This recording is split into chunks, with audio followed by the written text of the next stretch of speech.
자신의 아버지였던 사울이 다윗을 죽인다라고 하는 확신한 증거를 받게 되었습니다. 그래서 아버지 사울에게 다윗을 변호했지만은 소용이 없었습니다. 요나단은 다윗을 위한 애통함을 금식으로 또 현실의 안타까움으로 그렇게 표현을 했습니다. 그리고 요나단은 들로 나가서 다윗과 약속한 시간 또 약속한 장소에서 약속한 대로 화살을 쏘게 되죠. 화살을 쏘자 화살을 찾는 아이가 화살을 찾기 위해서 뛰어가게 됩니다. 그때 요나단이 큰 소리로 외치죠. 화살이 내 앞에 있으니 지체하지 말고 빨리 도망가라 라고 큰 소리로 외치게 됩니다. 이 소리를 누가 듣느냐? 다윗이 듣게 되죠. 소리를 지를 때 요나단의 목소리가 어떠했을까요? 울음을 참는 목소리였을 것입니다.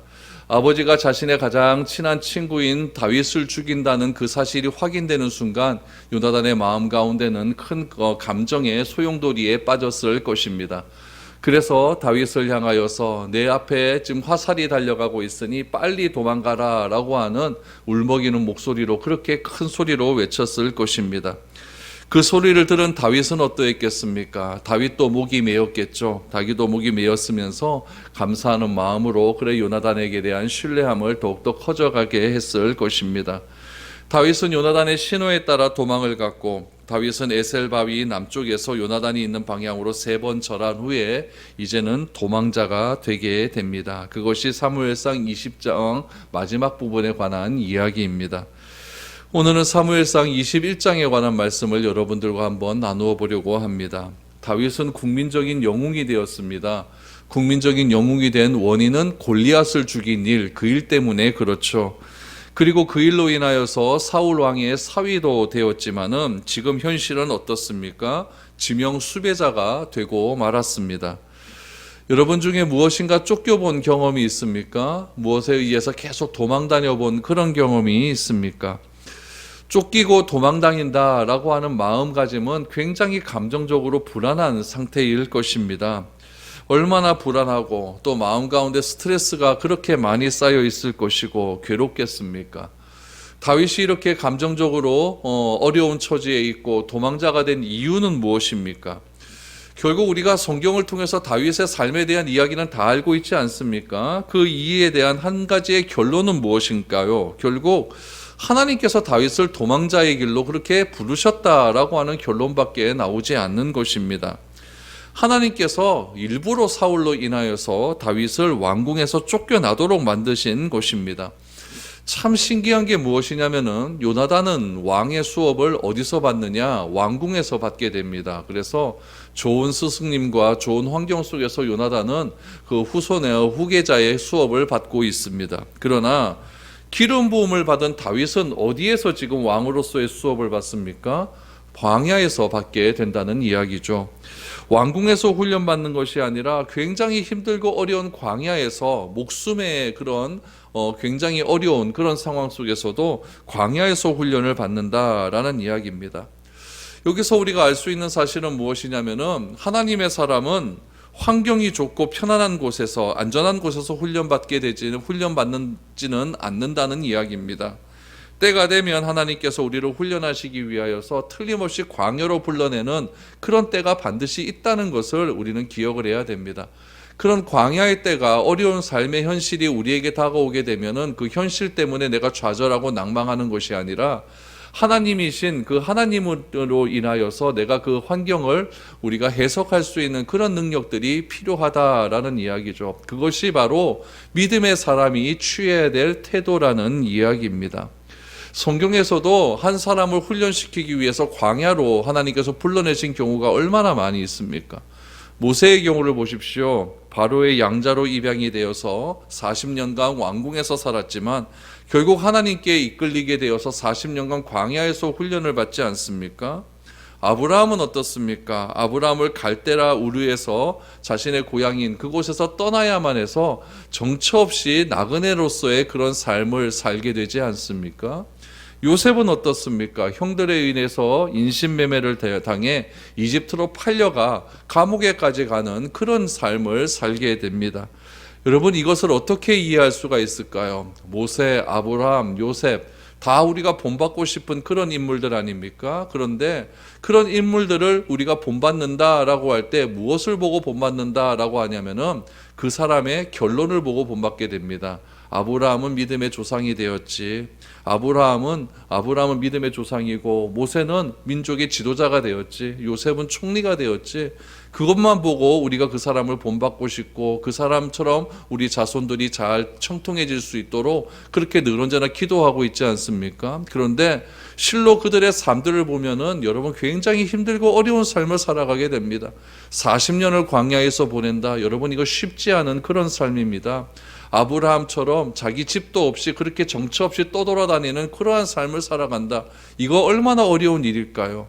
요셉처럼 모함을 당해가지고 그렇게 감옥에 들어가고, 감옥에서도 굉장히 힘든 나라를 그렇게 하루하루 보내면서 인신매매를 자기 형들에게 당하는 그런 삶, 여러분 이런 삶을 우리가 어떻게 이해할 수가 있겠습니까? 그러나 이런 것이 하나님의 계획이라면 이 계획을 성경은 어떻게 이야기하고 있는가?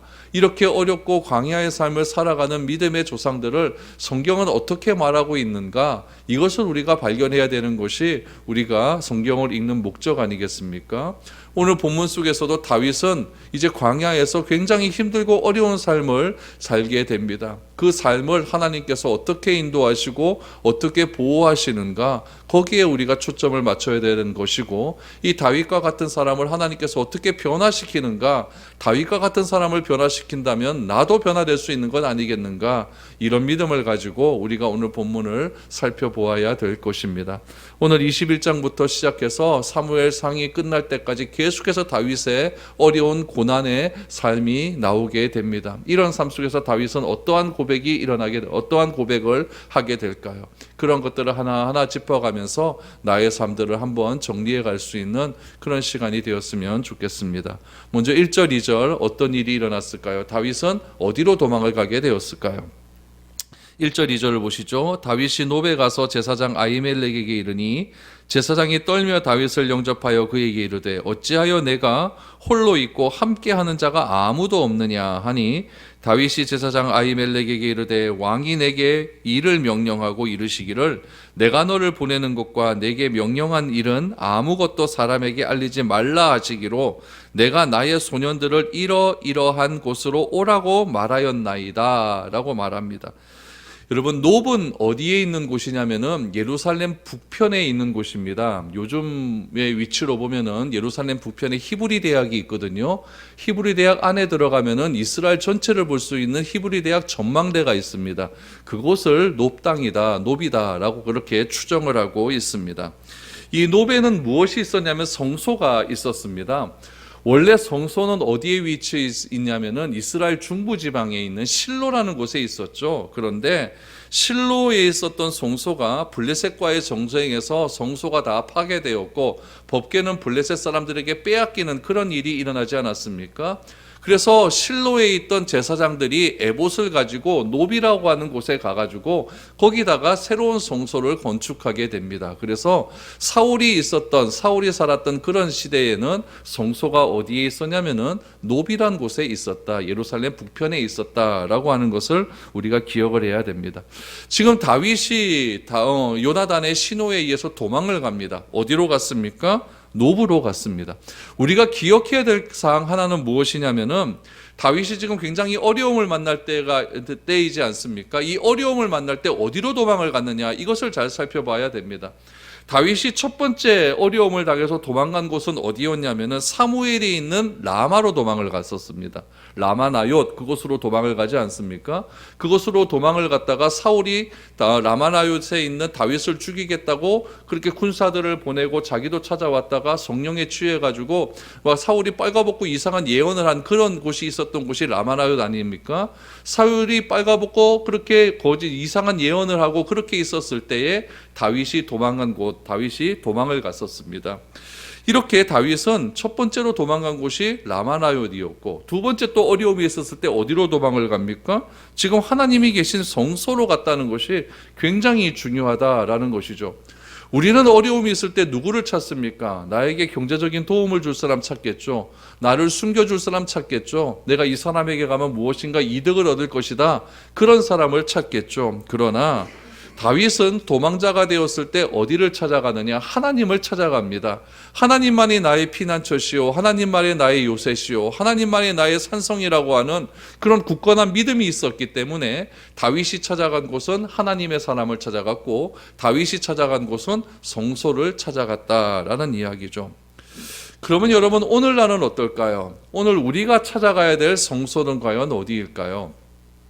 여러분들은 어려운 일이 있을 때 어떤 성소로 찾아가고 있습니까? 성소, 그러니까 여러분 예배당을 생각할 수도 있습니다. 우리 예배당 참 좋은 성소죠. 그러나 우리 코로나 시대 때도 보니까 예배당 문을 다 닫은 그런 때가 있지 않았습니까? 그럴 때는 여러분 과연 어디를 가야 되겠습니까? 어떤 분들을 얘기를 들어보니까 어떤 분들은 막 운전석에 가가지고 거기서 막 핸들 붙들고 막 기도하는 사람이 있대요. 특별하게 뭐 하나님과 만날 수 있는 그런 은밀한 곳이 없으니까 그곳을 하나님과의 만남의 장소로 그렇게 찾아서 아침이건 저녁이건 뭐 힘들 때마다 막 자리에 앉아서 막 그렇게 기도하는 사람도 있다는 얘기를 들었습니다.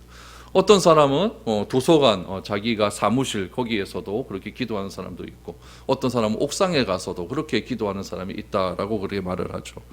여러분, 우리가 남과 하나님과의 만날 수 있는 그런 독방, 성소는 꼭 필요하다는 이야기입니다.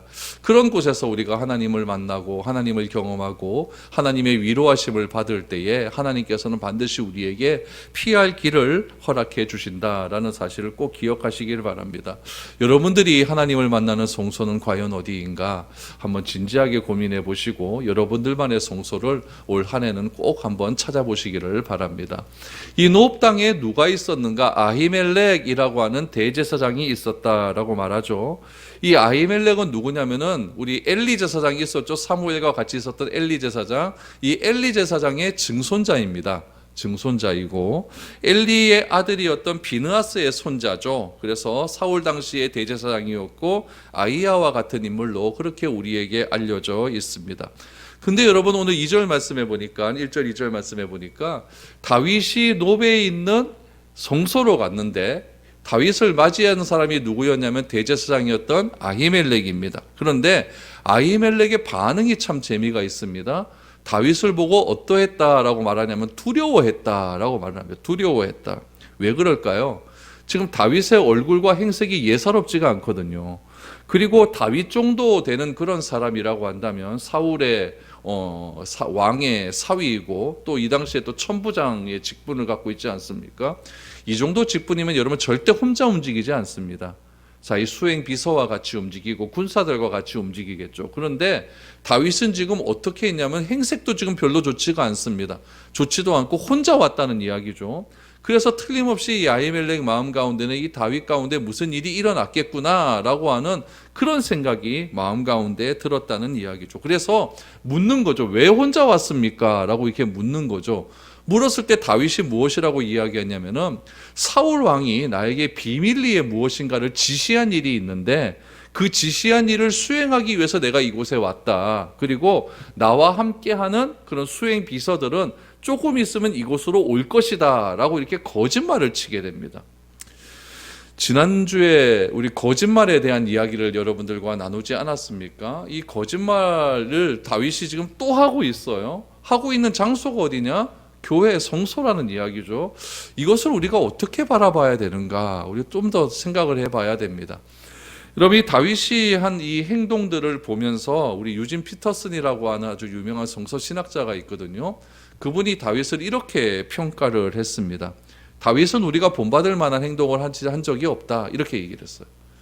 다윗은 우리가 행동을 본받고 싶은 사람이 못 된다. 다윗과 함께 있으면 우리가 다윗만큼 잘할 수 없음을 보고 열등감을 느끼게 되는 일이 하나도 없다라고 말을 합니다. 여러분, 우리가 믿음의 사람을 다 우리가 생각해 보면 내가 저만큼 할 수 있겠나 이런 생각 들지 않습니까? 근데 다윗 보고는 그런 생각할 게 하나도 없다라고 말을 하는 거죠. 다윗은 이 유진 피터슨이 말하기를 다윗은 우리보다 훨씬 더 나쁜 일 저질렀고 훨씬 더 안 좋은 일 많이 저질렀고 훨씬 더 악한 행동을 많이 했다라고 이야기합니다.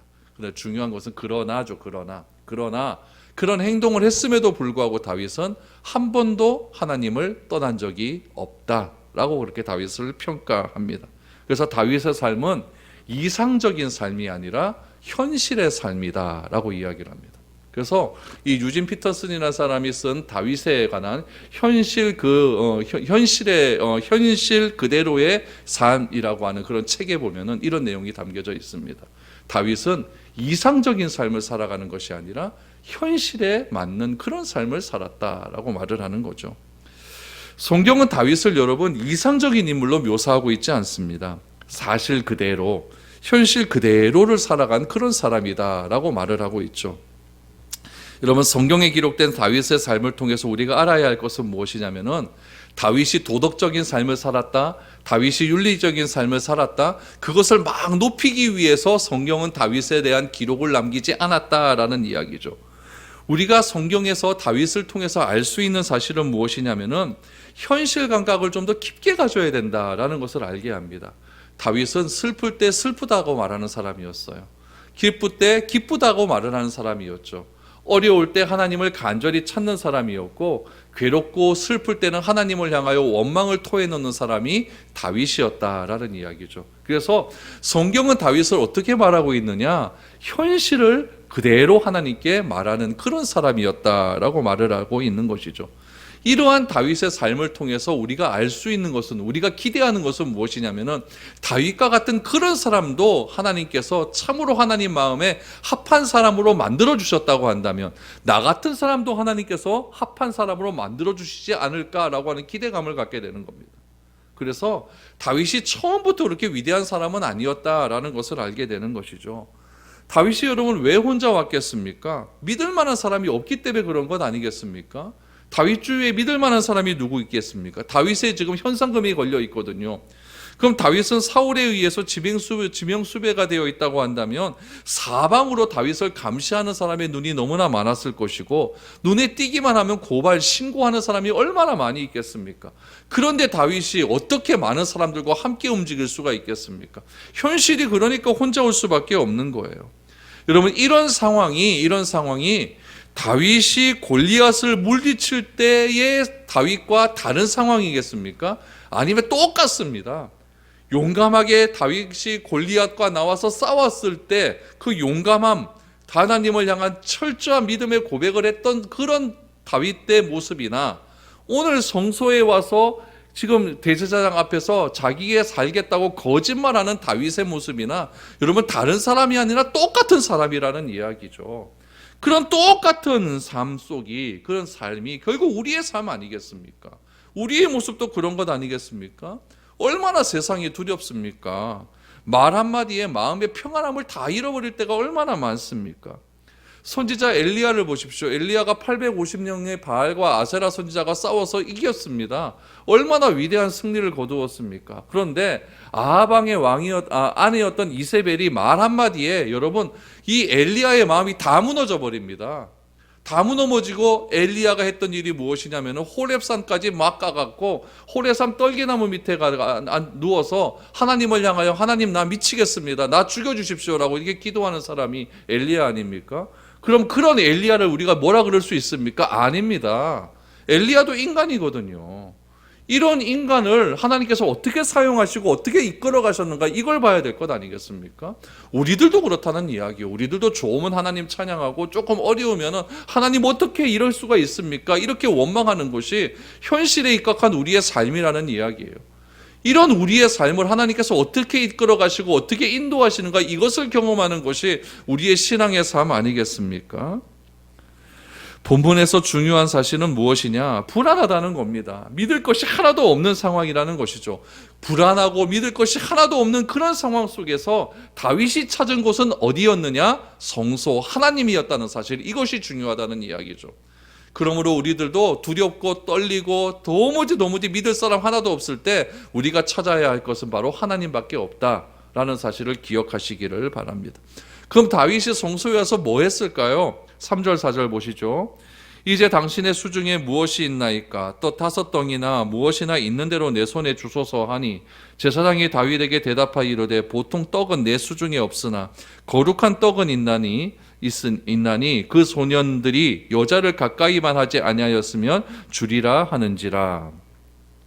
다윗이 성소에서 제일 먼저 찾은 것이 떡입니다. 배고프니까 떡 찾았겠죠. 얼마나 힘들게 도망쳐 왔었으면은 끼니도 제대로 챙겨 먹지 못했을까요? 교회 와서 먼저 기도부터 하는 게 정상인데 떡 주세요, 배고픕니다, 이거부터 했다는 것이 굉장히 다윗에게 참 처참한 그런 현실이었다는 것을 알게 되는 것이죠.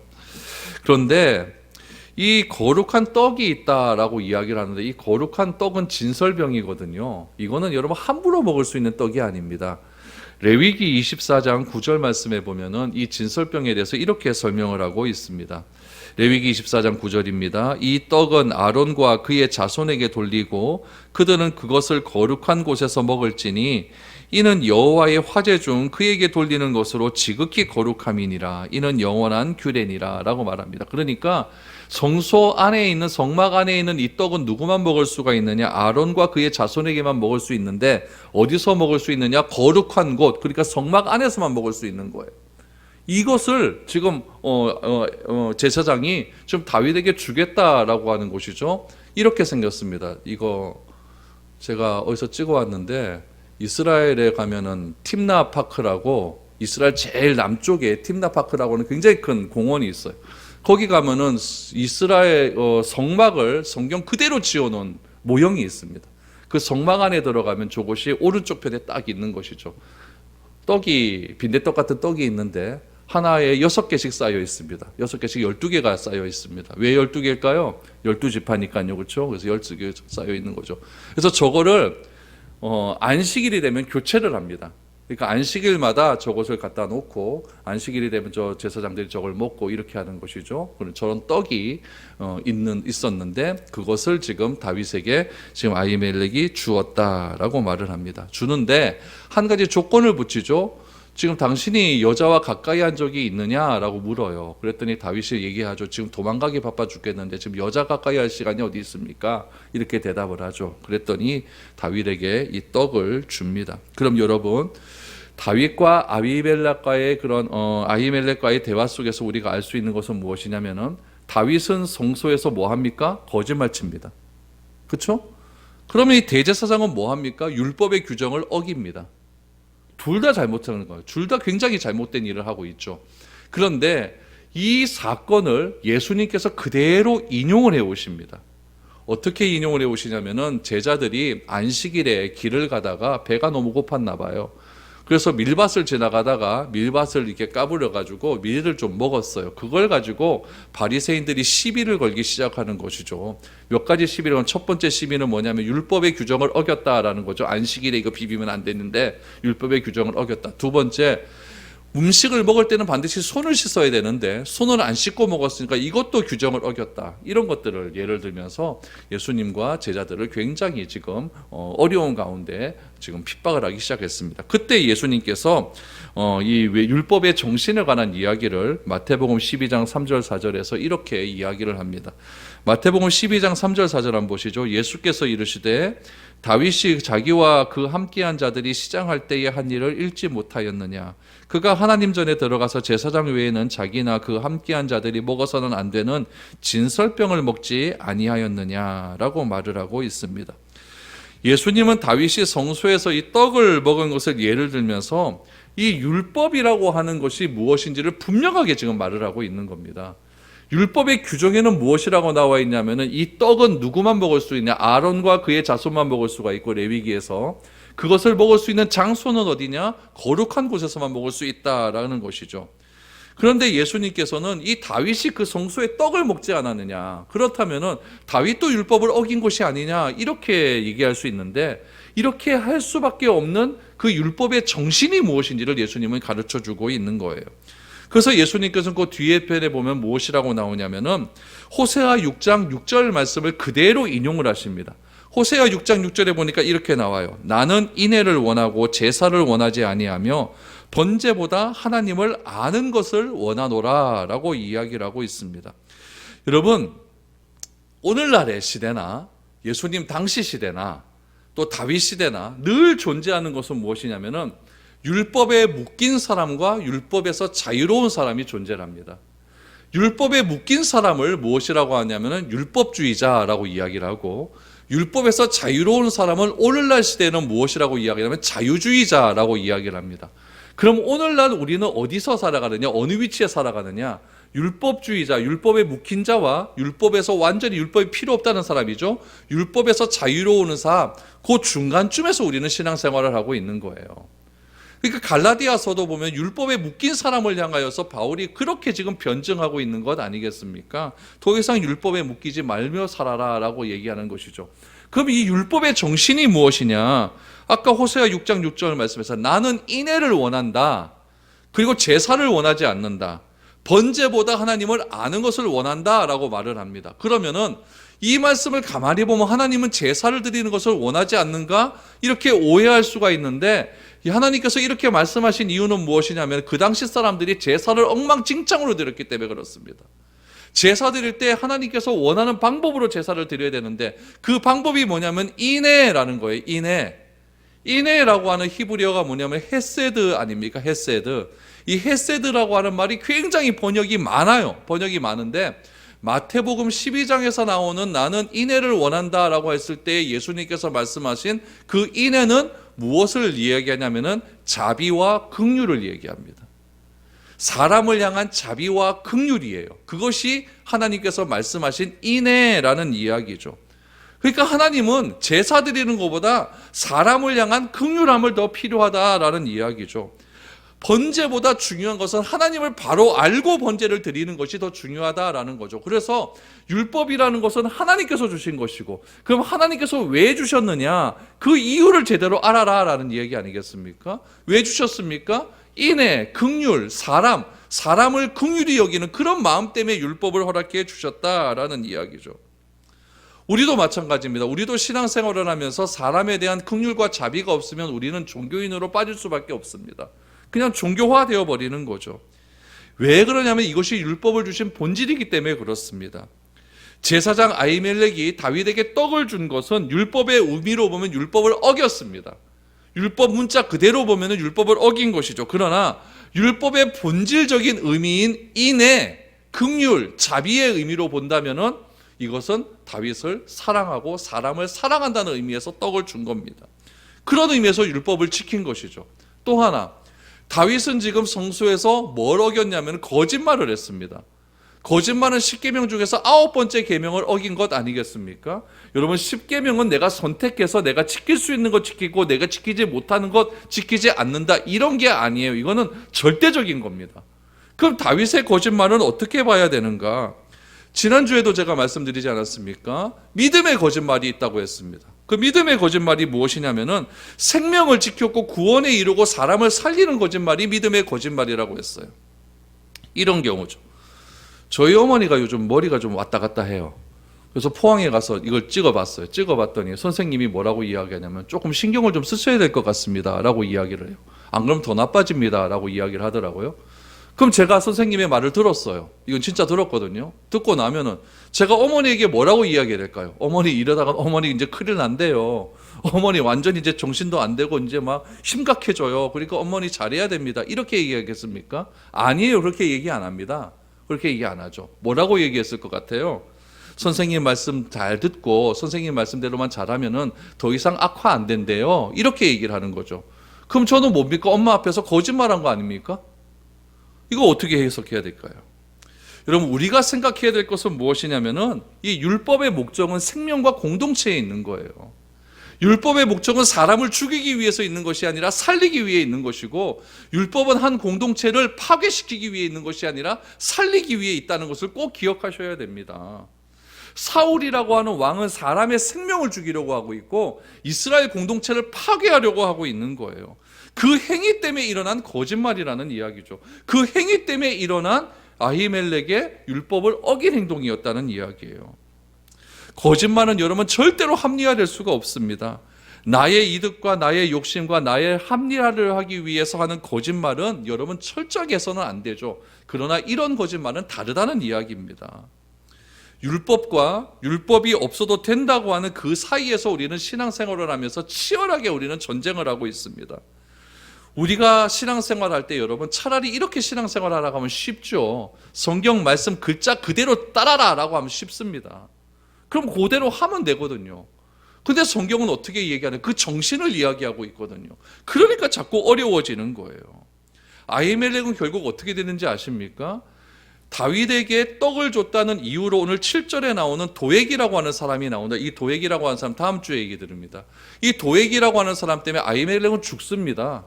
죽고 거기에 함께 있던 대제사장 제사장 85명이 다 죽어버립니다. 이 이야기를 듣고 다윗이 굉장히 심하게 통곡을 하게 됩니다. 이 대제사장이 죽은 건 다 나 때문에 죽었다라고 자책을 하게 되는 거죠. 막 울고 통곡을 합니다. 그러면서 시까지 써요. 다윗은 여러분 성소에서 빵을 구했습니다. 배고픈데 어떡합니까? 그리고 다윗이 또 하나 구한 것이 있어요. 그것은 무엇이냐면은 8절 9절입니다. 7절은 다음 주에 하고 8절 9절입니다. 다윗이 아히멜렉에게 이르되 여기 당신의 수중에 창이나 칼이 없나이까? 왕이 일이 급함으로 내가 내 칼과 무기를 가지지 못하였나이다 하니. 이것도 거짓말이죠.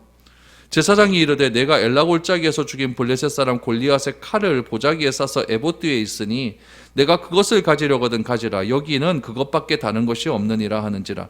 다윗이 이르되 그 같은 것이 또 없나니 내게 주소서 하더라.